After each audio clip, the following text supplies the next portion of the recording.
প্রেগনেন্সির রিপোর্ট হাতে নিয়ে বসে আছেন জমিলা বানু। তার পাশে বসে আছেন তার স্বামী আকাশ আলী। মা হওয়াটা বেশ আনন্দের। প্রতিটা কপতি বাবা মা হওয়ার সংবাদ শুনে বেশ আনন্দিত হয়। এইরকম একটা খুশির সংবাদ শুনেও কোনো আনন্দ নেই জামিলা বানু ও আকাশ আলীর চোখে মুখে, বরং তাদের চোখে মুখে ফুটে উঠছে স্পষ্ট ভয় আর দুশ্চিন্তার প্রতিচ্ছবি। মাত্র 18 বছর বয়সে আকাশ আলীর ঘরে বউ হয়ে এসেছেন জমিলা বানু। বিয়ের 1 বছরের মাথায় জন্ম হয় শুভর। একমাত্র ছেলে শুভের জন্মের পর দীর্ঘদিন যখন আর কোনো সন্তান পাচ্ছিলেন না, তখন তারা কতই না চেষ্টা করেছিলেন আরেকটা সন্তান পাওয়ার জন্য। সৃষ্টিকর্তা তাদের দিকে মুখ তুলে তাকালেন দীর্ঘ 35 বছর পর, যখন তারা 2 নাতি নাতনি পেল। বেশ কয়েকদিন ধরে জমিলা বানুর শরীরটা খারাপ, সারাক্ষণ দুর্বলতা অনুভব করেন। ঠিকমতো খাবারও খেতে পারেন না। খাবার সামনে নিলেই বমি হয় ওনার। আজ সকালবেলা বৌমার সাথে রান্নার কাজে সাহায্য করছিলেন। হঠাৎ করে মাথা ঘুরে তিনি পড়ে গেলেন। ছেলে এখন দেশের বাইরে আছে। ও একটি মাল্টিন্যাশনাল কোম্পানিতে জব করে। কোম্পানির কাজে দেশের বাইরে গিয়েছে 15 দিনের জন্য। তাই আকাশ আলী নিজেই জমিলা বানুকে নিয়ে ডাক্তারের কাছে এসেছেন চেক আপ করাতে। এখানে এসে জানতে পারলেন তিনি প্রেগন্যান্ট। তিনি দ্বিতীয়বারের মতো মা হতে যাচ্ছেন। রিপোর্ট হাতে পাওয়ার পর থেকেই জমিলা বানু অঝরে চোখের পানি ফেলছিলেন। আর তার পাশে বিষণ্ণ মনে বসে আছেন আকাশ আলী। জমিলা বানু পাশ ফিরে তার স্বামীর দিকে তাকালেন। তার স্বামী মাথা নিচু করে অপরাধীর মতো বসে আছেন। দুজনের মাঝে চলছে পিনপতন নীরবতা। নীরবতা ভেঙে জমিলা বানু বললেন, কি করবেন এখন এই সন্তানকে? যৌবনে কত চেষ্টাই না করলাম আর একটা সন্তান পাওয়ার জন্য, কিন্তু সৃষ্টিকর্তা দান করলেন বার্ধক্যে। আকাশ আলী একটা দীর্ঘশ্বাস ফেললেন। জমিলা বানু লজ্জা মিশ্রিত কণ্ঠে আবারও বললেন, এখন আমরা ছেলে ও ছেলের বউয়ের সামনে মুখ দেখাবো কেমনে? ওরা কি মেনে নেবে এই সন্তানকে? চলো আমরা বাচ্চাটাকে নষ্ট করে ফেলি। আকাশ আলী তখনও কিছু না বলে নিচের দিকে এক দৃষ্টিতে তাকিয়েই থাকলেন। জমিলা বানু কান্না মিশ্রিত কণ্ঠে তাকে উদ্দেশ্য করে আবারও বললেন, কি হলো, কিছু বলছো না যে? তখন তিনি নিচ থেকে উপরের দিকে তাকিয়ে কিছুক্ষণ চোখ বন্ধ করে থেকে একটা দীর্ঘশ্বাস ফেললেন। তারপর ছলছল নয়নে জমিলা বানুর দিকে তাকালেন। তার চোখে ফুটে উঠেছিল অসহায়ত্ব।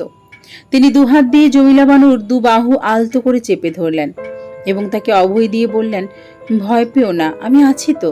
চলো দুজনে অ্যাবর্শনের ব্যাপারে ডাক্তারের সাথে কথা বলে আসি। এই বলে দুজনে ডাক্তারের সাথে পরামর্শ করার জন্য ডাক্তারের কেবিনের উদ্দেশ্যে পা বাড়ালেন। বয়স বাড়ার সাথে সাথে মানুষের শরীরে নানা রোগ ব্যাধি বাসা বাঁধে। এই সময় বাচ্চা জন্মদান ব্যাপারটা বেশ জটিল হয়ে পড়ে। আর বাচ্চা যদি অ্যাবর্শন করাতে যান তাহলে বিষয়টা আরো বিপজ্জনক হবে। তাছাড়া ওনার ডায়াবেটিসও আছে। এই অবস্থায় অ্যাবর্শন করাতে গেলে ওনার জীবনের ঝুঁকিও থাকবে। এতটুকু বলে ডাক্তার শিরিন থামলেন। ডাক্তার এর কথা শেষ না হতে হতেই জমিলা বানু বলে উঠলেন, যাই হোক, মৃত্যু ঝুঁকি থাকুক আর না থাকুক, আমি এই বাচ্চা অ্যাবর্শন করাতে চাই। ডাক্তার তাকে অ্যাবর্শন করার ঝুঁকি সম্পর্কে বুঝিয়ে বলার পরও উনি অ্যাবর্শন করবেন বলে জেদ ধরে বসে আছেন। তার কাছে এখন নিজের জীবনের থেকে পরিবার ও সমাজের কটু কথা এবং লোকলজ্জা বড় হয়ে উঠেছে। ডাক্তার শিরিন আকাশ আলীর দিকে তাকালেন এবং বললেন, আপনার কি মতামত? আপনিও কি অ্যাবর্শন করার বিষয়ে একমত? আকাশ আলী উত্তর দেওয়ার আগেই জমিলা বানু বলে উঠলেন, হ্যাঁ, উনিও রাজি আছেন। আপনি শুধু অ্যাবর্শনের ব্যবস্থা করুন। আকাশ আলী এক পলক তার প্রিয়তমা স্ত্রীর দিকে তাকিয়ে আবার ডাক্তারের দিকে তাকালেন এবং বললেন, আমি প্রথমে অ্যাবর্শন করাতে চাইলেও এখন আর চাচ্ছি না। সমাজের মানুষের কটু কথা, এসব কোনো কিছুই আমার কাছে আমার স্ত্রীর চেয়ে বেশি গুরুত্বপূর্ণ নয়। তাই আপনি ওর ট্রিটমেন্ট কিভাবে নিতে হবে তা বলে দিন। ডক্টর শিরিন আকাশ আলীর কথায় খুশি হলেন এবং কিছু ঔষধও লিখে দিলেন। এগুলো ঠিকমতো খাইয়ে দেবেন, ঠিকমতো যত্ন নেবেন এবং আমি একটি খাবার মেনু দিয়ে দিচ্ছি। এই মেনু অনুযায়ী খাবারগুলো সময় মতো খাওয়াবেন। প্রতি মাসে একবার করে চেক আপ করাতে নিয়ে আসবেন, বললেন ডক্টর শিরিন। দুজনেই ডক্টর শিরিনকে বিদায় জানিয়ে কেবিন থেকে বের হয়ে আসলেন। হাসপাতাল থেকে বেরিয়ে তারা তাদের নিজস্ব প্রাইভেট কারে উঠলেন। তাদের 3টি প্রাইভেট কার রয়েছে। একটা দিয়ে তাদের ছেলে শুভ অফিসে যাতায়াত করে। শুভ নিজে ড্রাইভ করতে পারে, এজন্য তার গাড়িতে আলাদা কোনো ড্রাইভারের প্রয়োজন হয় না। আর বাকি 2টি গাড়ির জন্য 2জন ড্রাইভার নিযুক্ত রয়েছেন। একটা দিয়ে অনামিকা ও অর্ণব স্কুলে যাওয়া আসা করে এবং একটা আকাশ আলী, জমিলা বানু আর তাদের ছেলের বউ রুনা ব্যবহার করে। কারে বসে তিনি ড্রাইভারকে বললেন বাজারে নিয়ে যেতে। 20 মিনিট পর তারা বাজারে পৌঁছালেন। বাজারে পৌঁছানোর পর আকাশ আলী গাড়ি থেকে নামলেন, তবে জামিলা বানু গাড়ির মধ্যে বসে থাকলেন। আকাশ আলী ফার্মেসিতে গিয়ে ডক্টরের লিখে দেওয়া ওষুধগুলো কিনলেন এবং দোকান থেকে কিছু ফলও কিনে নিলেন। এগুলো কিনে এসে তিনি ড্রাইভারের কানে কানে কিছু একটা বলে গাড়িতে উঠলেন এবং হাতের জিনিসপত্রগুলো গাড়িতে রাখলেন। তিনি ওঠার সাথে সাথে গাড়ি ছেড়ে দিল। গাড়ি থামার পর তিনি নামলেন এবং জমিলা বানুকেও নামতে বললেন। গাড়ি থেকে নামার পর জমিলা বানু দেখলেন গাড়ি তাদের বাড়িতে না গিয়ে অন্য কোথাও এসেছে। তিনি আকাশ আলীর দিকে তাকিয়ে রাগান্বিত সুরে বললেন, এ কোথায় নিয়ে এসেছ? ডাক্তারের কেবিন থেকে বেরোনোর পর এই প্রথম কথা বললেন জমিলা বানু। আকাশ আলী তার কথার প্রত্যুত্তরে মুচকি হাসলেন। প্রিয়তমা স্ত্রীর রাগ মিশ্রিত মুখখানা দেখতে তার বরাবরই ভালো লাগে। জমিলা বানু বরাবরই একজন রাগী মানুষ। তাদের বিবাহিত জীবনের বয়স 35 বছর। এই 35 বছরে তিনি ইচ্ছে করে নানাভাবে রাগিয়ে দিতেন জামিলা বানুকে, শুধু তার রাগ মিশ্রিত মুখখানা দেখার জন্য। জমিলা বানুর রাগান্বিত মুখশ্রীর দিকে তাকিয়ে থাকতে তার অন্যরকম ভালো লাগা অনুভব হয়। যৌবনে তিনি তাকিয়ে থাকতেন, এখনো তার বিকল্প নয়। তিনি অপলকভাবে তাকিয়ে আছেন জমিলা বানুর মুখের দিকে। কোনো উত্তর না পেয়ে জমিলা বানু ধমকে সুরে বললেন, কি হলো, কোনো উত্তর দিচ্ছ না কেন? তার কথায় আকাশ আলী ভাবনার জগৎ থেকে বেরুলেন। তারপর হাসি মুখে উত্তর দিলেন, তোমার মন খারাপ, তাই তোমাকে নিয়ে একটু ঘুরতে এলাম। ডাক্তারের কেবিন হতে বেরোনোর পর থেকে জমিলা বানু আকাশ আলীর সাথে আর একটিও কথা বলেননি। গাঢ় অভিমান জমা হয়েছিল নিজের স্বামীর ওপর। আকাশ আলী বুঝতে পেরেছেন তার প্রিয়তমা স্ত্রী তার উপর অভিমান করে বসে আছে। এই জন্য তিনি বাড়িতে না গিয়ে গাড়ি নিয়ে চলে এসেছেন পার্কে। জমিলা বানুর হাত ধরে একটি বেঞ্চে নিয়ে বসালেন। জমিলা বানু ওনার দিকে তাকিয়ে কাঁদো কাঁদো কণ্ঠে বললেন, কাজটা কি ঠিক করলেন আপনি? আপনি জানেন না এই বাচ্চার জন্য এখন কত কথা শুনতে হবে, কত হেয় হতে হবে আমাদের। তাছাড়া শুভ এটা শোনার পর কেমন রিয়াক্ট করবে, ও কি মেনে নেবে এই সন্তানকে? আমি একদম সঠিক সিদ্ধান্তই নিয়েছি। তুমি সমাজের মানুষের কথা চিন্তা করা বাদ দাও। ওরা শুধু কটু কথা বলে কষ্ট দিতেই জানে। দুঃখের ভাগ ওরা কেউ নেবে না। শুধু শুধু সমাজের মানুষের কটু কথার ভয়ে নিজের ক্ষতি করার কোনো মানেই হয় না। আর জন্ম মৃত্যু সব আল্লাহর হাতে। উনি কখন কাকে দুনিয়াতে পাঠাবেন এবং কখন কার মৃত্যু দান করবেন একমাত্র তিনিই জানেন। ছেলে মেনে নেবে কি না নেবে তা নিয়ে দুশ্চিন্তা করো না। আমি আমার ছেলেকে ভালোভাবেই চিনি। ও সবটা সহজভাবেই মেনে নেবে, দেখে নিও তুমি। এক নাগাড়ে কথাগুলো বলে থামলেন আকাশ আলী। কথাগুলো শুনে একটি দীর্ঘশ্বাস ফেললেন জমিলা বানু। কিছুক্ষণ নীরব থেকে তারপর বললেন, তাই যেন হয়। শুভ যেন সহজভাবে বিষয়টা মেনে নেয়। ও মেনে নিলে আমার আর কোনো কষ্ট থাকবে না। আকাশ আলী তাকে অভয় দিয়ে বললেন, চিন্তা করো না, ও মেনে নেবে। জমিলা বানু ওনার কথার প্রত্যুত্তরে শুধু মাথা নেড়ে হ্যাঁ সূচক সম্মতি জানালেন। তারপর দুজনে মিলে পুরো পার্ক ঘুরে ঘুরে দেখলেন। সকাল 8টায় বের হওয়ায় খিদে লেগেছে তাদের। পাশের একটা রেস্টুরেন্ট থেকে লাঞ্চ করে নিলেন। অবশেষে 3টার দিকে বাড়ির দিকে রওনা দিলেন। এত ঘোরাঘুরির পরও জমিলা বানু স্বাভাবিক হতে পারছেন না। তার ভিতরে লজ্জা কাজ করছে। কিভাবে পুত্র ও পুত্রবধূর কাছে প্রেগন্যান্সির কথা জানাবেন? তারা কি মেনে নেবে এই সন্তানকে, নাকি অপমানিত হতে হবে ছেলে ও ছেলের বউয়ের কাছে? উৎকণ্ঠা, লজ্জা ও অনাকাঙ্ক্ষিত কোনো দুর্ঘটনার ঘটার ভয় নিয়ে তারা হাজির হলেন বাড়ির সামনে। গাড়ি থেকে নেমে এসে চাপ দিলেন কলিং বেলে। রুনা সারা ঘর জুড়ে হেঁটে হেঁটে পায়চারি করছে। তার বেশ চিন্তা হচ্ছে শাশুড়ির জন্য। এই সকাল 8টায় বেহুশ হওয়ার পর শ্বশুর মশাই হাসপাতালে নিয়ে গেলেন। আর কোনো খোঁজ পায়নি তাদের। বেশ কয়েকবার সে ফোন দিয়েছিল শ্বশুরের নাম্বারে, কিন্তু একবারও কল রিসিভ হয়নি। তার বেশ চিন্তা হচ্ছে শাশুড়ির জন্য। খারাপ কিছু হয়নি তো ওনার সাথে? শ্বশুরমশাই ফোন রিসিভ করছেন না কেন? নানা দুশ্চিন্তা তার মাথার ভিতরে ঘুরছে। ছেলে মেয়ে দুজন স্কুল থেকে এসে দাদিকে না পেয়ে অনেক কান্নাকাটি করে না খেয়ে ঘুমিয়ে গিয়েছে। ওরা দাদিকে ছাড়া কিছুই বোঝে না। এসব ভেবে রুনা ঘর জুড়ে হেঁটে হেঁটে পায়চারি করছিল। এমন সময় কলিং বেলের আওয়াজ শুনতে পায়। দৌড়ে গিয়ে দরজা খুলে দেয়। শ্বশুর শাশুড়িকে দেখতে পেয়ে সে একটি স্বস্তির নিঃশ্বাস ফেলে। ওরা ঘরের ভেতরে এসে সোফায় গিয়ে বসে। রুনা উৎকণ্ঠিত হয়ে জিজ্ঞেস করে, মা, আপনি ঠিক আছেন তো? আমি অনেকবার ফোন দিয়েছি, রিসিভ করলেন না কেন? আমি অনেক টেনশন করছিলাম। হাসপাতালে গিয়ে ফোন সাইলেন্ট করেছিলাম, অন করার কথা আর মনে ছিল না, এজন্য ফোন শুনতে পাইনি। ডাক্তার বলেছেন তোমার শাশুড়িমা এটুকু বলতে জমিলা বানু আকাশ আলীর মুখে কথা কেড়ে নিয়ে বললেন, কোনো সমস্যা নেই, প্রেশার বেড়ে যাওয়ায় এমন হয়েছে, এখন ঠিক আছি। ঘরে প্রবেশ করার আগেই জমিলা বানু প্রেগনেন্সির রিপোর্টটি লুকিয়ে ফেলেছিলেন। তিনি বিষয়টা নিয়ে বেশ লজ্জা পাচ্ছেন, তাই রুনাকে মিথ্যে বললেন। আলহামদুলিল্লাহ, কোনো সমস্যা নেই, এতেই বেশ খুশি হয়েছি আমি। মা, আপনাকে সবসময় বলি, আপনার বয়স হয়েছে, এখন আর এসব ঘরের কাজ করার কোনো দরকার নেই। আপনি তো আমার কোনো কথাই শোনেন না, কাজ করার ফলেই এমনটা হয়েছে। অভিমানের স্বরে কথাগুলো বলে রুনা। তারপর কিছুটা কপট রাগ দেখিয়ে বলল, কাল থেকে আপনি আর কোনো কাজ করবেন না, ঘরে সামান্য কাজই থাকে, এটুকু আমি করে নিতে পারবো। তার কথা শুনে জমিলা বানু মুচকি হাসলেন শুধু, এবং আহ্লাদী স্বরে বললেন, পাগলি মেয়ে আমার, আমি আর কি কাজ করি, সব কাজ তো তুমিই করো। যাই হোক, কাল থেকে তুমি আর রান্নাঘরে যাবে না, ধোয়া মোছার সব কাজ তো নিতু কাজের বুয়াই করে, কাটাকুটাটাও ওই করে, আর রান্না কাজটা আমি করে নিতে পারবো। আপনার এই বয়সে ওইসব রান্নাবান্নার কাজ করলে শরীর আরও খারাপ হবে। ঠিক আছে মা, তুমি যেমনটা চাও তেমনই হবে। কথাটি কিছুটা হেসে হেসে বললেন জমিলা বানু। এখন আপনারা দুজনে ফ্রেশ হয়ে আসেন, আমি ভাত বাড়ছি। আমরা বাইরে থেকে খেয়ে এসেছি, তুমি খেয়ে নাও। অর্ণব, অনামিকা ওরা দুজন খেয়েছে? না মা, ওরা আপনাকে ছাড়া কিছুতেই খাবে না, তাই স্কুল থেকে এসে এখনো অনেক কান্নাকাটি করে না খেয়ে ঘুমিয়ে গেল। দুঃখ প্রকাশ করে কথাটি বলল রুনা। একটা দীর্ঘশ্বাস ফেলে জমিলা বানু বললেন, ঠিক আছে, আমি ফ্রেশ হয়ে এসে ওদের দুজনকে জাগিয়ে খাইয়ে দেব। জমিলা বানুর কথায় রুনা মাথা নেড়ে হ্যাঁ সূচক সম্মতি জানালো।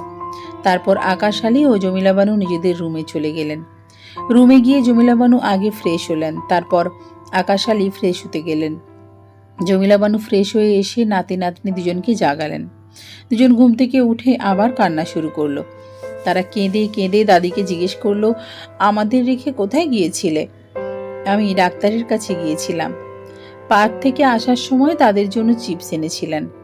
এগুলো দেখিয়ে বললেন, এই দেখো, তোমাদের জন্য অনেকগুলো চিপস নিয়ে এসেছি, এখন চলো দুজনে ভাত খাবে। জমিলা বানু দুজনকে খাইয়ে দিয়ে নিজের ঘরে চলে গেলেন। ঘরে যাওয়ার পর আকাশ আলী বললেন, প্রেগনেন্সির ব্যাপারটা কি গোপন করার বিষয়? তুমি বৌমাকে কেন এটা বললে না? এখন যাও, গিয়ে বৌমাকে এটা জানিয়ে আসো, এটা ওকে বলা উচিত। আকাশ আলীর জোরাজুরিতে জমিলা বানু প্রেগনেন্সির বিষয়টা রুনাকে জানানোর উদ্দেশ্যে ও রুমের দিকে পা বাড়ালেন।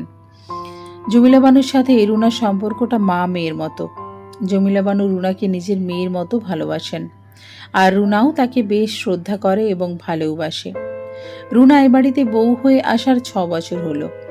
এই 6 বছরে তাদের একদিনও ঝগড়া হয়নি। তাদের সংসারটা বেশ সুখের। ছেলে, ছেলের বউ আর যমজ দুজন নাতি নাতনিকে নিয়ে তারা বেশ সুখে আছে। নতুন অতিথির আগমনের সাথে কি তাদের সুখের সংসারটা তছনছ হবে, নাকি আগের মতো থাকবে? আনমনে এসব কথা ভাবতে ভাবতে জমিলা বানু প্রবেশ করলেন রুনার রুমে। রুনা তখন বিছানায় শুয়ে শুভর সাথে ফোনে কথা বলছিল। শাশুড়িকে তার রুমে আসতে দেখে সে ব্যস্ত হয়ে শোয়া থেকে উঠে বসল এবং শুভকে বলে ফোন রেখে দিল। মা, আপনি হঠাৎ আমার রুম এই সময়? তোমার সাথে একটি জরুরি বিষয়ে কথা বলার ছিল। জি মা, আসুন। এখানে বিছানা দেখিয়ে বলল, বসুন। জমিলা বানু বিছানায় এসে রুনার পাশে বসলেন। তিনি লজ্জায় রুনার চোখের সাথে চোখ মেলাতে পারছিলেন না। বলুন মা, কি বলবেন? আসলে আসলে আমি, জমিলা বানু কথাটি বলতে ইতস্তত বোধ করছিলেন। আমি আপনার মেয়ের মতো, আমার কাছে বলতে আপনি এত কেন ইতস্তত বোধ করছেন? আপনি শুধু আমাকে আদেশ করবেন। আপনার কি কিছু লাগবে? একটি দীর্ঘশ্বাস ফেলে জমিলা বানু বললেন, না, আমার কিচ্ছু লাগবে না। কিছু থেমে আবার রুনার দুটি হাত ধরে তার হাতের মুঠোয় নিয়ে বললেন, বৌমা, আমাকে ক্ষমা করে দিও। রুনা আশ্চর্য হয়ে বলল, মা, এভাবে বলছেন কেন? আপনি আমাকে মিথ্যে কি বলেছেন? আর আপনার কাছে এই ক্ষমাটা কিসের? জমিলা বানু রুনার হাত ছেড়ে দিয়ে পাশে থাকা খামটি হাতে নিলেন। রুনার রুমে আসার সময় প্রেগনেন্সির রিপোর্টটি সাথে করে নিয়ে এসেছেন তাকে দেখানোর জন্য। আমি তোমাকে বলেছিলাম না যে প্রেশারের কারণে আমি অজ্ঞান হয়েছি? এটা আমি মিথ্যে বলছিলাম। তাহলে কেন অজ্ঞান হয়েছিলেন আপনি? কি হয়েছে আপনার? ব্যস্ত কণ্ঠে জিজ্ঞেস করল রুনা। জমিলা বানু মাথা নিচু করে কিছুটা ইতস্তত করে কাঁপা কাঁপা গলায় বললেন, ডাক্তার বলেছেন আমি প্রেগন্যান্ট। টেস্ট করিয়েছিলাম, রিপোর্টও পজিটিভ এসেছে। এই বলে রিপোর্টটি রুনার দিকে এগিয়ে দিলেন। কথাটি শুনে রুনার মাথায় যেন আকাশ ভেঙে পড়ল। রিপোর্ট দেখে সে আরও বেশি অবাক হয়। এখানে প্রেগন্যান্সির রিপোর্ট পজিটিভ লেখা আছে। রুনা একদম নির্বাক বনে গেল। তার শাশুড়ি মা সত্যিই প্রেগন্যান্ট? তার কি এখনো মা হওয়ার ক্ষমতা আছে? এরই মধ্যে মসজিদ থেকে মাগরিবের আজান ভেসে এলো। জমিলা বানু ব্যস্ত হয়ে বললেন, বৌমা, মাগরিবের আজান পড়েছে, আমি এখন আসি। রুনা রিপোর্ট হাতে পাথরের মূর্তির মতো বসে আছে। সে কথা বলার ভাষাই হারিয়ে ফেলেছে। সে কোনো উত্তর দিল না। জমিলা বানু তার উত্তরের অপেক্ষা না করে নিজের রুমের দিকে পা বাড়ালেন। এরপর 2 দিন কেটে গেল। এই 2 দিনে রুনা তার সাথে তেমন একটা কথা বলেনি। খেতে যাওয়ার জন্য ডাকতো, আর কিছু জিজ্ঞেস করলে হ্যাঁ না উত্তর দিত। জমিলা বানুও লজ্জায় রুনার সাথে কথা বলতে পারছেন না। আজ শুভ আসবে। শুভ আসার জন্য নাতি নাতনি দুজনও আজ স্কুলে যায়নি। রুনা কি শুভকে সবটা বলে দিয়েছে? শুভ কি সবকিছু সহজভাবে মেনে নেবে? এসব কিছু নিয়ে দ্বিধাদ্বন্দ্বে আছেন জমিলা বানু। রুনা আর নিতু দুজনে মিলে রান্নার কাজ করছে। জমিলা বানু একবার রান্নাঘরে গিয়ে দেখে এসেছেন। তিনিও ওদের সাহায্য করবেন বলেছেন। রুনা তাকে আরাম করতে বলল, তাই আবার চলে এসেছেন। শুভ প্রায় 15 দিন পর বাড়ি ফিরবে, তাই আজ একটু স্পেশালভাবে রান্না করছে রুনা। বাবা ফেরার আনন্দে ঘরে বাইরে ছোটাছুটি করছে অনামিকা ও অর্ণব। আকাশালী শুভকে আনার জন্য এয়ারপোর্টে গিয়েছেন। 2:30 মিনিটে শুভকে নিয়ে বাসায় প্রবেশ করলেন আকাশালী। বাবাকে দেখেই ছেলে মেয়ে দুজনে দৌড়ে গিয়ে জাপটে ধরল, যেন কয়েক যুগ পর তারা তাদের বাবাকে পেয়েছে। শুভ 2 হাতে আগলে নিল ছেলে মেয়ে দুজনকে। চুমুতে চুমুতে ভরিয়ে দিল তাদের। মাকে দেখতে না পেয়ে রুনাকে জিজ্ঞেস করলো, মা কোথায়? উনি ওপরে আছেন, বলল রুনা। আমি গিয়ে নিয়ে আইতেছি ভাইজান, বলল নিতু। যাও তাড়াতাড়ি আসতে বলো। রুনা শুভর জন্য তৈরি করে রাখা 1 গ্লাস ঠান্ডা শরবত এনে তাকে খেতে দিল। নিতু গিয়ে বলার পর জমিলা বানু নিচে এলেন। শুভর সামনে যেতে তিনি সংকোচ বোধ করছেন।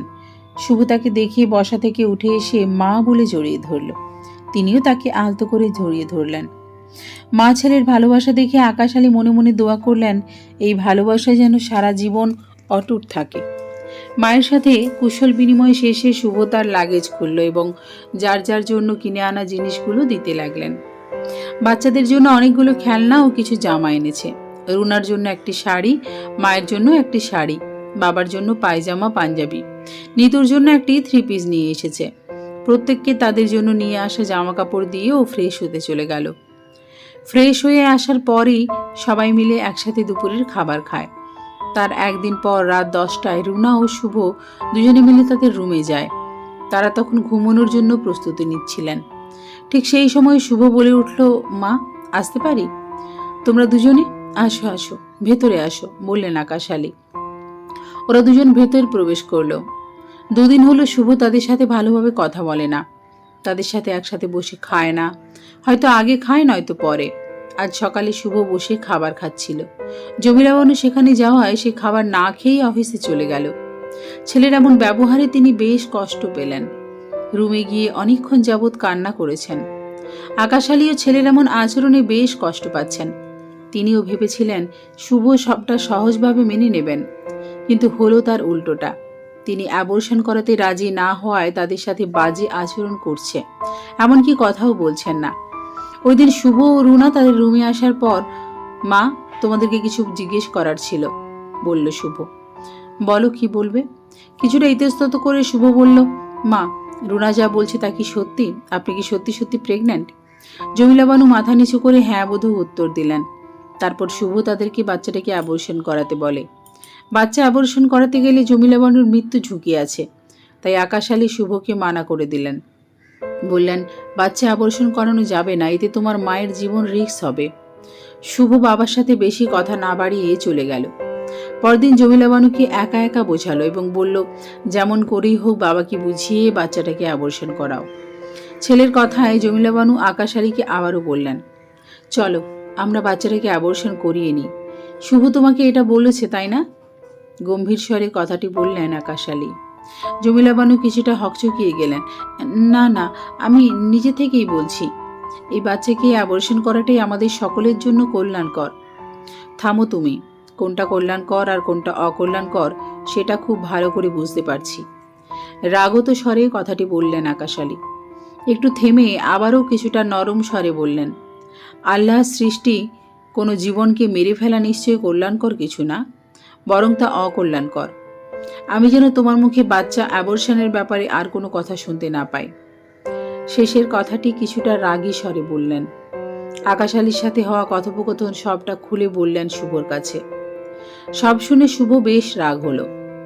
তাই দুদিন থেকে বাবা মা কারোর সাথে কথা বলছে না, এমনকি তাদের সাথে একসাথে বসে খাচ্ছেও না। প্রায় 5 মাস হয়ে গেল শুভর বাবা মার সাথে কথা বলে না, এমনকি তাদের সামনেও পড়ে না।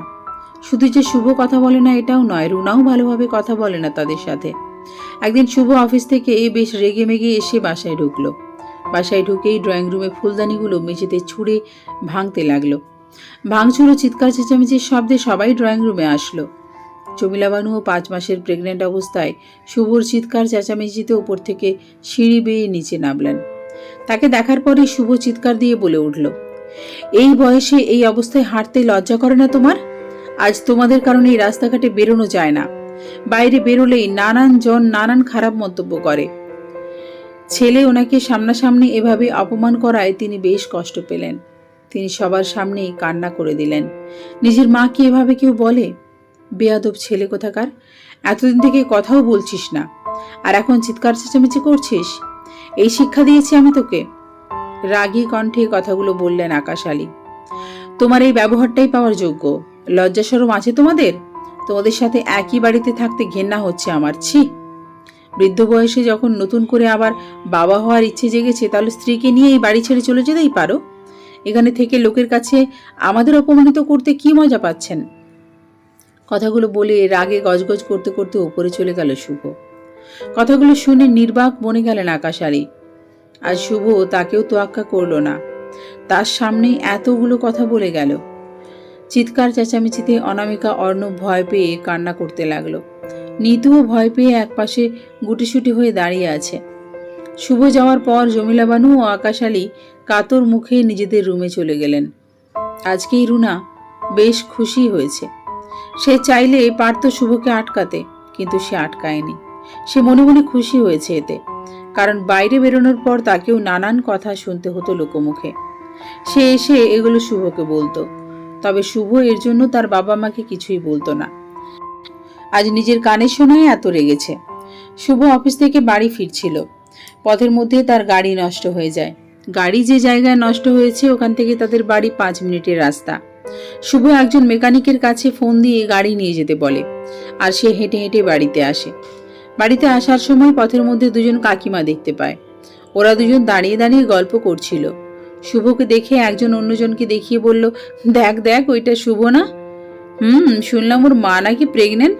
হ্যাঁ রে, ওনার বুড়ো বয়সে নতুন করে মা হওয়ার শখ জেগেছে।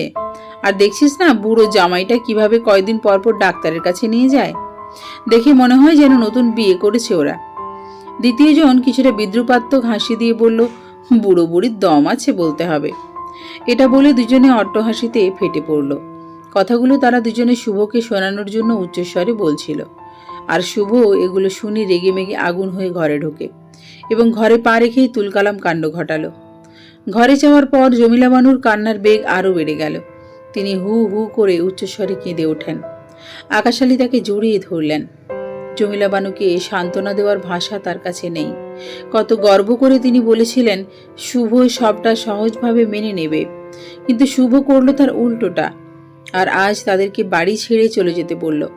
তিনি করুণ স্বরে শুধু বললেন, কেঁদো না, আমরা কালই এ বাড়ি ছেড়ে দূরে কোথাও চলে যাব। সময়ের সাথে সাথে সবকিছুরই পরিবর্তিত হয়। প্রিয় মানুষ, বিশ্বস্ত হাত, ছেলে মেয়ে, আপনজন সবাই পরিবর্তিত হয়ে যায়। যে ছেলেকে নিজের জীবনের থেকেও বেশি ভালোবাসতেন আজ সে ছেলেই তাদেরকে বাড়ি ছেড়ে চলে যেতে বলেছে। যাকে ছেলের বউ না ভেবে সবসময় মেয়ে ভেবে এসেছেন, আদর ভালোবাসা দিয়ে আগলে রেখেছেন, আজ সে মেয়েই তাদের দুর্দিনে তাদের হয়ে দুটো কথা বলছে না, বরং পরোক্ষভাবে সেও তাদের বাড়ি ছেড়ে যাওয়ার বিষয়ে একমত। সকাল 11:30। জমিলা বানু বিদায় নেওয়ার জন্য রুনার রুমের দিকে এগোলেন। বৌমা, আপনি এখানে কিছু বলবেন? আমরা এ বাড়ি ছেড়ে চলে যাচ্ছি। আমাদের জন্য আর তোমাদেরকে কোনো কটু কথা শুনতে হবে না। ভালো থেকো, নিজের খেয়াল রেখো। শুভ, অর্ণব, অনামিকা, ওদেরও খেয়াল রেখো। আসি। ভাঙা কণ্ঠে কথাগুলো বললেন জমিলা বানু। রুনা প্রত্যুত্তরে কিছুই বলল না।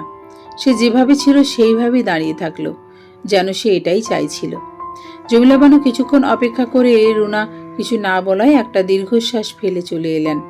তিনি ভেবেছিলেন রুনা হয়তো যেতে দেবে না, আটকাবে তাদেরকে, কিন্তু সে একবারও তাদেরকে বাড়ি থেকে চলে যেতে বাধা দিল না।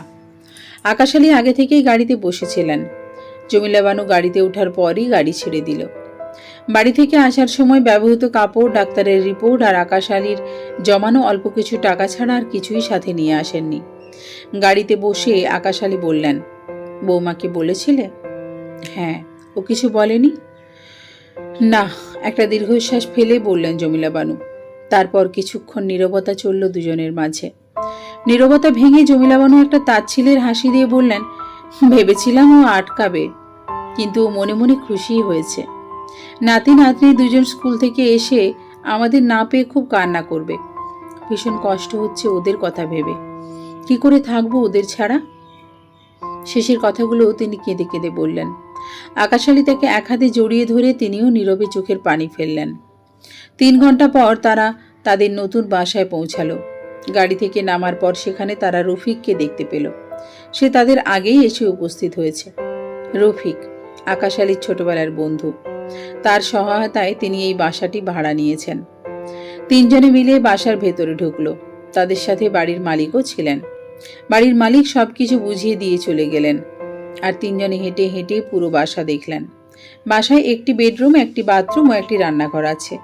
বেডরুমে একটি খাট ও একটি আলনা রয়েছে এবং রান্নাঘরে গ্যাসের চুলা ও ফ্রিজ রয়েছে। বাসায় আগে মালিকের ছোট বোন আর তার স্বামী থাকতো। ওরা দুজন বিদেশে চলে গেছে। ওরা যাওয়ার পর মালিকের স্ত্রী অন্যান্য জিনিসগুলো নিয়ে নিলেও এইগুলো এই বাসাতেই রেখে দেন।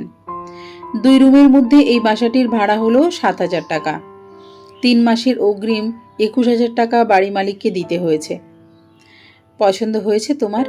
জিজ্ঞেস করলেন আকাশ আলী। হ্যাঁ গো, বেশ পছন্দ হয়েছে। আমাদের জন্য এটাই অনেক বড় বাসা। নির্জীব কণ্ঠে কথাটি বললেন জমিলা বানু। ঠিক আছে আকাশ, আমি এখন আসি, তোমরা রেস্ট নাও, রাতে আবার আসবো, বললেন রফিক সাহেব। আচ্ছা যা, রাতে আসিস। আচ্ছা আসছি, বলে চলে গেলেন রফিক সাহেব। রাত 8টা মিনিটে রফিক সাহেব আসলেন। আসার সময় হাতে করে 3টি রান্না করার বাসন, 2টি প্লেট, 2টি গ্লাস ও টিফিনে করে তাদের জন্য রাতের খাবারও নিয়ে আসলেন। আরে রফিক, তুই এত কিছু আনতে গেলি কেন? এই দেখ, আমি বিকালে বাজারে গিয়ে সবকিছুই নিয়ে এসেছি। আকাশ আলী বিকেলবেলা বাজারে গিয়ে কিছু প্রয়োজনীয় জিনিসপত্র এবং বাজার করে নিয়ে এসেছেন। তিনি প্রায় 8,000 টাকা খরচ করেছেন। এগুলো তোদের ভাবি পাঠিয়েছেন তোদের জন্য। ও কাল তোমাদেরকে দেখতে আসবে। তাদের দুজনকে উদ্দেশ্য করে কথাটি বললেন রফিক সাহেব। আকাশ আলীর কাছে জমানো টাকা ছিল মাত্র 50,000। এগুলো তার সারা জীবনের সঞ্চয়। অল্প বেতনে চাকরি করতেন তিনি। সবটুকুই পরিবারের জন্য খরচ হয়ে যেত। সঞ্চয় হতো না খুব একটা। গাড়ি বাড়ি সবকিছুই ছেলে করেছে। এখানে আসার পর 30,000 টাকা খরচ হয়ে গিয়েছে।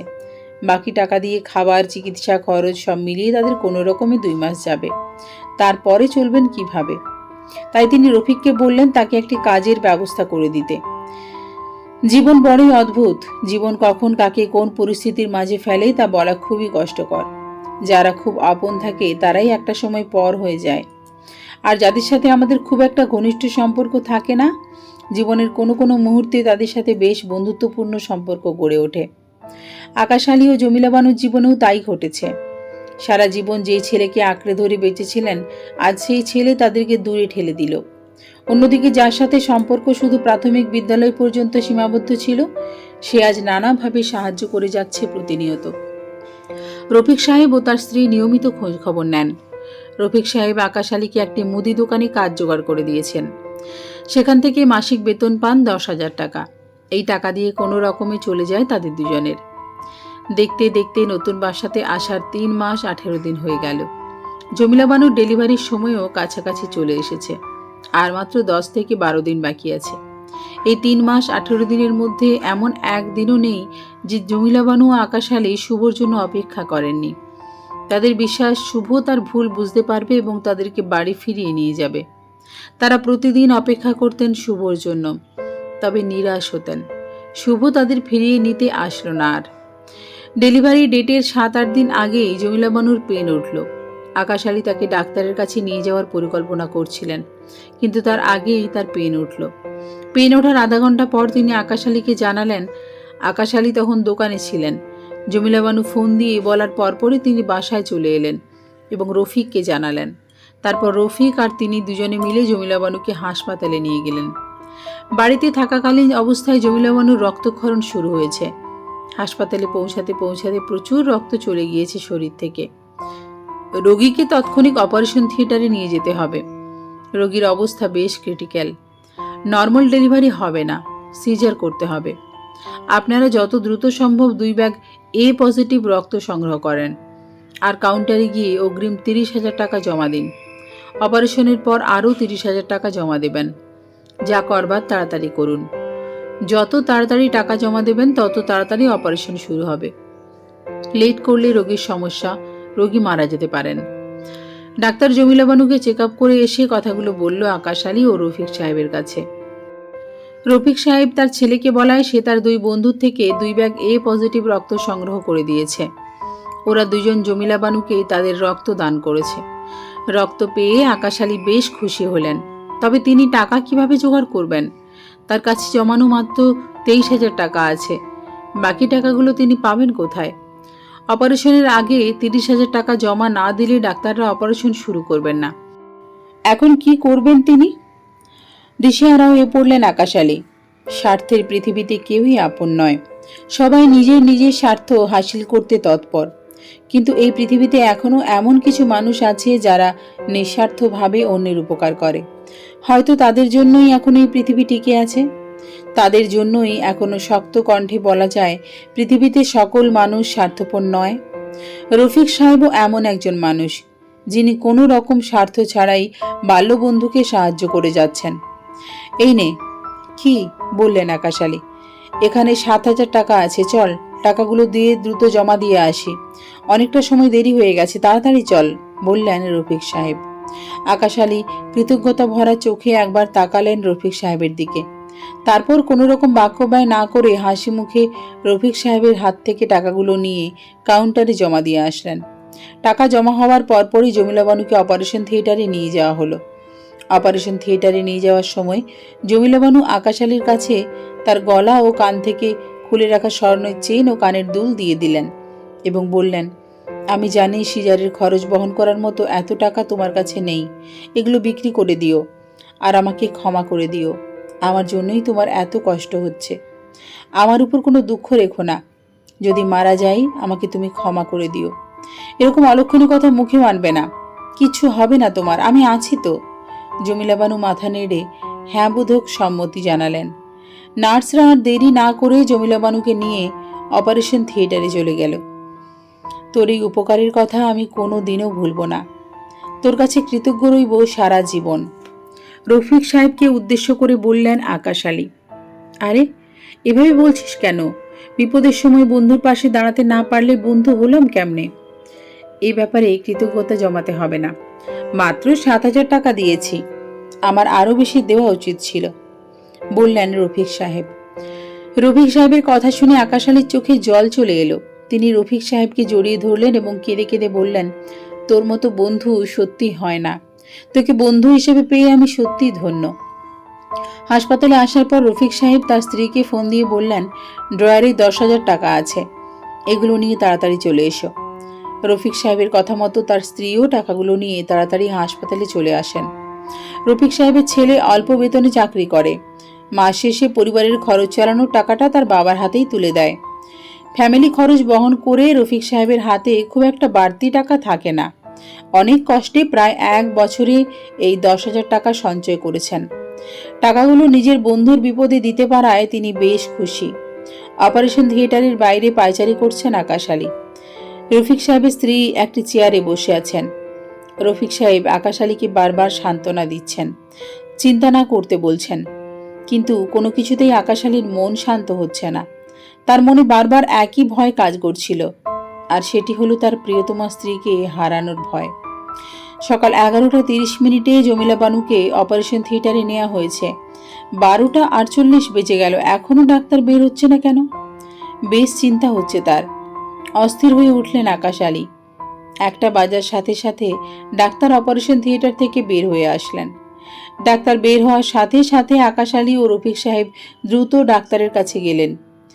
রোগীর কি অবস্থা? সুস্থ আছে তো? কোনো সমস্যা হয়নি তো? ব্যস্ত কণ্ঠে ডাক্তারকে কথাগুলো জিজ্ঞেস করলেন আকাশ আলী। ডক্টর গম্ভীর দৃষ্টিতে আকাশ আলীর দিকে তাকালেন এবং বললেন, আকাশ আলী ও রফিক সাহেব স্বর্ণের দোকান থেকে বের হচ্ছেন। ঠিক সেই সময়ে তাদের দিকে একটি ছেলে এগিয়ে এলো। ছেলেটি এসেই আকাশ আলীকে সম্বোধন করে বলল, কেমন আছেন আঙ্কেল? ভালো আছি, নির্জীব কণ্ঠে বললেন আকাশ আলী। আমাকে চিনতে পেরেছেন? দুঃখিত, ঠিক মনে করতে পারছি না। আঙ্কেল, আমি অর্ক, শুভর কলেজ লাইফের বন্ধু। আপনাদের বাড়িতে কত গিয়েছি, আপনি আমাকে ভুলে গেলেন? হ্যাঁ, মনে পড়েছে, তুমি অর্ক। এটুকু বলে তিনি থেমে গেলেন। আজ তার কোনো কথা বলতে ইচ্ছে করছে না। আকাশ আলী কথা না বললেও অর্ক তার নিজের মতো করেই বলে যাচ্ছে, আমি আমার স্ত্রীকে নিয়ে এসেছিলাম, ও কিছু জুয়েলারি কিনবে, এই জন্য আপনাকে দেখতে পেলাম হঠাৎ। এভাবে আপনাকে দেখতে পাবো ভাবতেই পারিনি। সত্যি খুব খুশি হয়েছি আপনাকে দেখে। আপনি এখানে কেন এসেছেন? শুভ আন্টি ওরা কেমন আছে? জমিলা বানুর কথা জিজ্ঞেস করতেই আকাশ আলীর বুকে যন্ত্রণা শুরু হলো। তিনি অর্ককে শুধু বললেন, শুভ আমাদের সাথে থাকে না। এটা বলেই সামনের দিকে হাঁটা শুরু করলেন। অর্ক পেছন থেকে অনেকবার আকাশ আলীকে ডাকার পরও তিনি ফিরে তাকালেন না। আকাশ আলী অর্কর সাথে যখন কথা বলছিলেন তখন তিনি নির্লিপ্তভাবে কথাগুলো বলছিলেন। অর্ক সেটা প্রথমেই বুঝতে পারে। তারপর শেষের কথা বলার সময় অর্ক আকাশ আলীর চোখে স্পষ্ট পানি দেখতে পায়। এতেই অর্ক নিশ্চিত হয় যে আকাশ আলীর সাথে খারাপ কিছু ঘটেছে। অর্ক দৌড়ে গিয়ে রফিক সাহেবকে আটকায় এবং তাকে জিজ্ঞেস করে, কি হয়েছে? রফিক সাহেব সংক্ষেপে অর্ককে সকল কথা খুলে বললেন। আকাশ আলী একটা অটোরিকশা দাঁড় করালো। রফিক সাহেব অর্কর কাছ থেকে বিদায় নিয়ে অটোরিকশাতে উঠলেন। তারা দুজনে অটোরিকশা করে হাসপাতালের উদ্দেশ্যে চলে গেলেন। অর্ক রাস্তায় দাঁড়িয়ে তাদের চলে যাওয়ার দিকে তাকিয়ে রইল। দুপুর 1টা। ডাক্তার বের হওয়ার পর যখন তাদেরকে জানালো আল্লাহর রহমতে বাচ্চা সুস্থ আছে, তবে দুঃখিত মাকে বাঁচানো যায়নি, তখন আকাশ আলীর কাছে পুরো দুনিয়া অন্ধকার হয়ে যায়। তিনি একথা বিশ্বাসই করতে পারছিলেন না যে তার প্রিয়তমা স্ত্রী তাকে ছেড়ে চলে গেছে, সে আর এই পৃথিবীতে বেঁচে নেই। একথা তার বিশ্বাস করতেই কষ্ট হচ্ছিল। তিনি চিৎকার দিয়ে কাঁদছিলেন আর বলছিলেন, এটা কখনো সত্যি হতে পারে না। জমিলা কখনো আমাকে ছেড়ে যেতেই পারে না। ও বাসর রাতে আমাকে কথা দিয়েছিল জীবনে কখনো আমাকে একা ছাড়বে না। ডাক্তার মিথ্যে বলছেন, আমার জমিলা মরতে পারে না। তিনি চিৎকার করে কান্না করে করে এসব বিলাপ করছিলেন। রফিক সাহেব, তার স্ত্রী ও আকাশ আলীর কান্নার আওয়াজে জড়ো হওয়া অনেকে তাকে সান্ত্বনা দেওয়ার চেষ্টা করছিল, কিন্তু কিছুতেই তিনি শান্ত হচ্ছেন না। তার ভেতরটা প্রিয়জন হারানোর বেদনার আগুনে পুড়ে ছারখার হয়ে যাচ্ছে। এরই মধ্যে ডাক্তার জমিলা বানুকে কেবিনে দিয়ে দেন। কেবিনে দেওয়ার পর জমিলা বানুর কাছে সবাই যায়। রফিক সাহেব জমিলা বানুর মৃত্যুর সংবাদ তার ছেলেকে জানালে তার ছেলে ও তার ছেলের বউ দুজনেই হাসপাতালে চলে আসে। ওরাও কেবিনের ভেতরে গেল। আকাশ আলী জমিলা বানুর মৃতদেহের পাশে বসে তার একটি হাত নিজের হাতের মুঠোয় নেন এবং তাকে ডাকতে থাকেন, জমিলা, এই জমিলা, চোখ খোলো, দেখো আমি তোর চোখ মেলে তাকানোর অপেক্ষায় আছি। এসব বলে তিনি আবার কান্না শুরু করলেন, কিন্তু জমিলা বানু আর চোখ মেলে তাকালেন না। কি করে তাকাবেন তিনি? তিনি যে পৃথিবীর মায়া ছেড়ে পরলোকে পাড়ি জমিয়েছেন। অনেক কষ্টে আকাশ আলীকে কিছুটা শান্ত করলেন রফিক সাহেব, কিন্তু আদৌ কি তিনি আকাশ আলীকে শান্ত করতে পেরেছেন? আকাশালী কান্না থামালেও তার মন এখনো কান্না থামায়নি। ওখানে চলছে জমিলার বিরহে রক্তক্ষরণ। তার ভেতরটা অনবরত কাঁদছে। একজন নার্স এসে রফিক সাহেবের স্ত্রীর কোলে জমিলা বানুর সন্তানকে তুলে দিয়ে গেল। জমিলা বানু একটি ফুটফুটে কন্যা সন্তানের জন্ম দিয়েছেন। তার খুব শখ ছিল একটি কন্যা সন্তানের, পেয়েও গেলেন, তবে দেখে যেতে পারেননি। রফিক সাহেবের স্ত্রী আকাশ আলীর কোলে বাচ্চাটিকে দিলেন। মেয়েকে কোলে নিয়ে অনেকক্ষণ তিনি মেয়ের মুখের দিকে তাকিয়ে রইলেন এবং অশ্রু বিসর্জন দিলেন। তিনি মেয়ের মুখের দিকে তাকিয়ে বললেন, এ আমার বার্ধক্যের প্রাপ্তি। ওকে পাওয়ার জন্য আমাকে অনেক কিছু হারাতে হয়েছে। ছেলে, নাতি, নাতনি, শেষ পর্যন্ত স্ত্রীকে হারিয়ে ওকে পেয়েছি। ভালোবাসা দিয়ে আগলে রাখবো ওকে, কোনো রকম কুনজর লাগতে দিব না। জীবনের শেষ মুহূর্ত পর্যন্ত ওকে ভালো রাখার চেষ্টা করব। কথাগুলো বলে তিনি অঝরে কাঁদতে লাগলেন। তার কান্নায় কেবিনে উপস্থিত সকলে কাঁদল, এমনকি কেবিনে উপস্থিত নার্সও কাঁদল।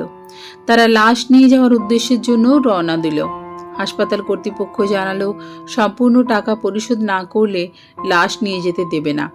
আগে হাসপাতালের সকল বিল পরিশোধ করে দিতে হবে, তারপর লাশ নিয়ে যেতে পারবে।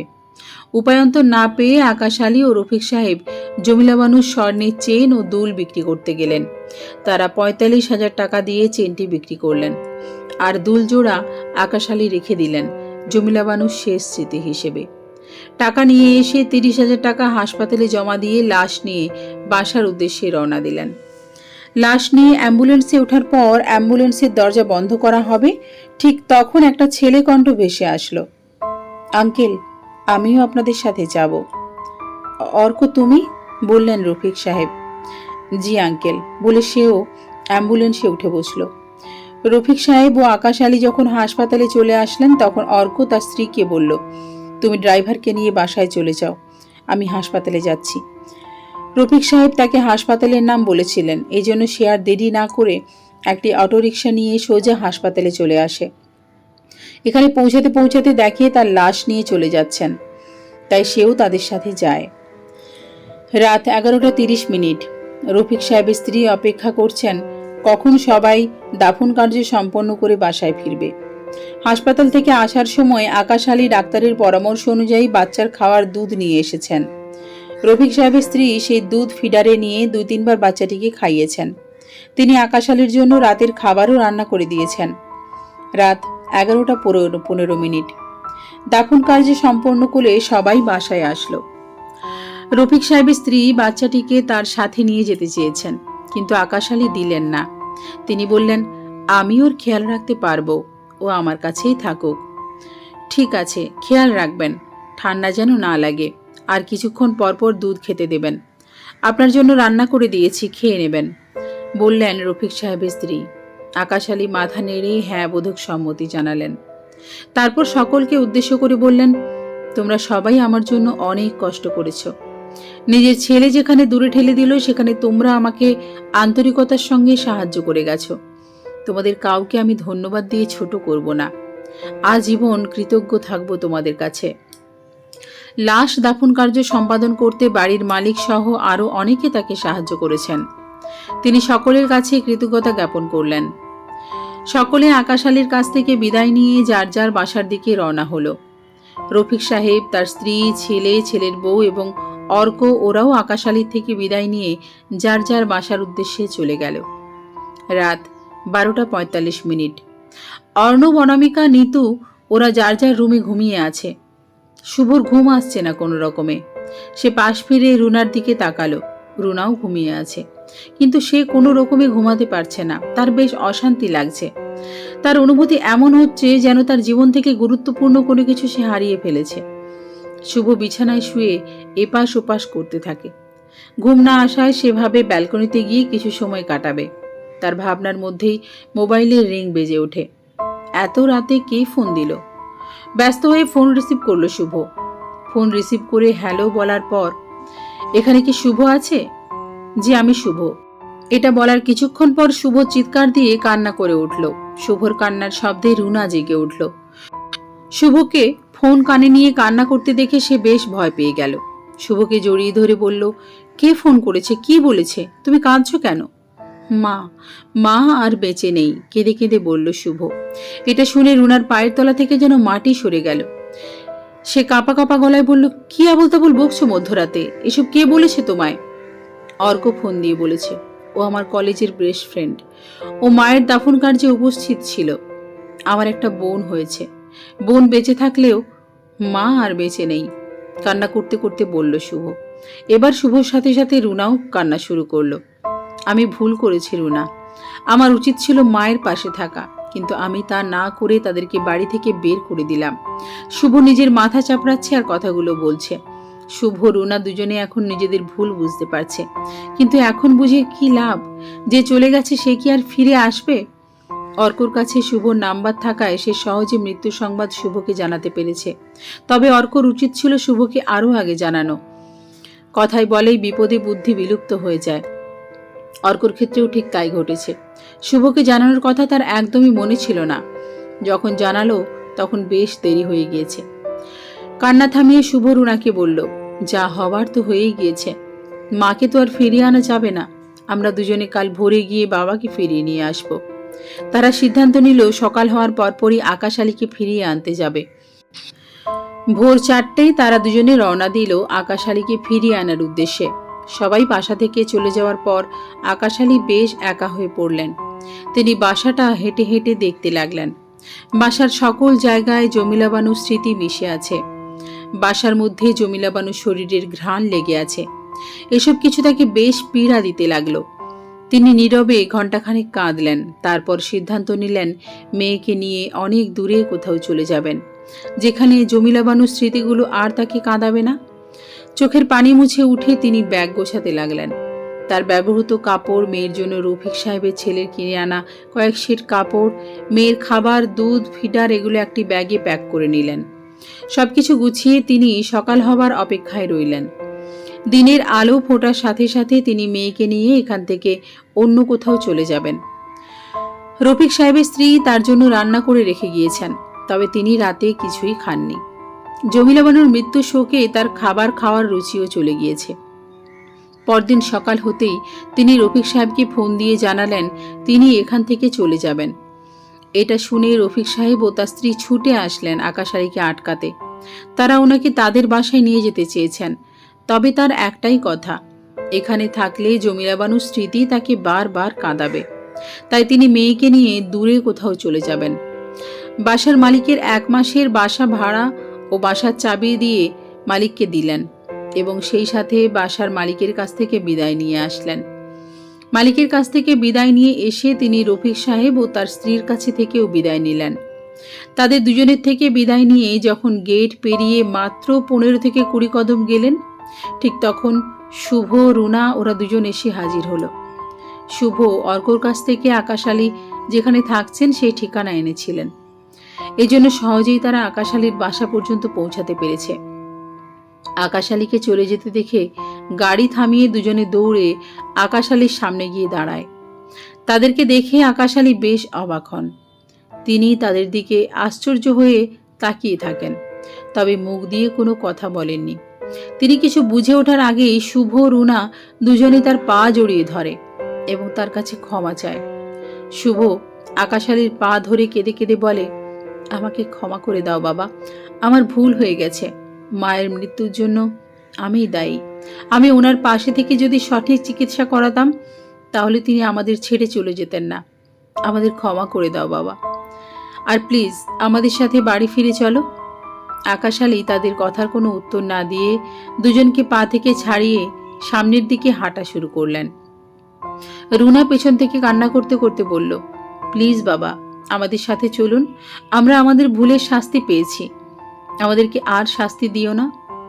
কিছু থেমে আবারও বলল, অর্ণব, অনামিকা ওরা দুজন রোজ আপনাদের অপেক্ষায় থাকে। আপনারা কখন ফিরবেন রোজ সে অপেক্ষায় বসে থাকে দুজন। ওদের বলেছি আপনারা বেড়াতে গিয়েছেন, কয়েকদিন পর আসবেন। মা তো আর ফিরে আসবে না। প্লিজ বাবা, আপনি আমাদের সাথে বাড়ি ফিরে আসেন। অন্তত অর্ণব, অনামিকার জন্য হলেও বাড়ি ফিরে আসেন প্লিজ। কিন্তু আকাশ আলী আজ আর কারো কথায় পেছন ফিরে তাকালেন না। অর্ণব, অনামিকার জন্যও থামলেন না তিনি। এক হাতে মেয়েকে কোলে নিয়ে অন্য হাতে ব্যাগ নিয়ে হেঁটে গেলেন কোনো এক অজানা উদ্দেশ্যে। গল্পটি কেমন হয়েছে সবাই কমেন্ট করে নিজেদের মতামত জানাবেন। সবাইকে অনেক অনেক ধন্যবাদ।